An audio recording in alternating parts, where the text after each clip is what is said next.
तर मित्रांनो, या माकडाच्या पिल्लाची व्यथा बघा. त्याला त्याच्या आईने काही कारणाचं सोडून दिलं आहे आणि सर्व मोठी माकडं त्याला कशी त्रास देत आहेत बघा.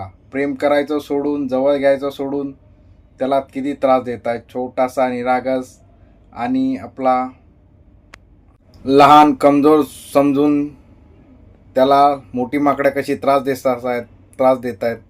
असंच काही माणसांच्या बाबतीत पण माणसं पण करतात.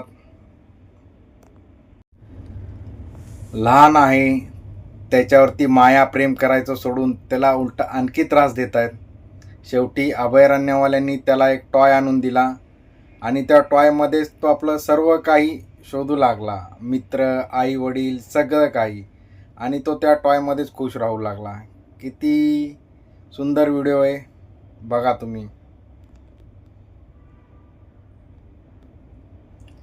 या व्हिडिओवरून तुम्हाला काय वाटतं? माणसं पण काही प्रमाणात अशीच आहेत, आहे ना. जो कमजोर समजतो त्याला दाबतात, ज्याचं कोणी नाही त्याला त्रास द्यायला बघतात. तुम्हाला काय वाटतं?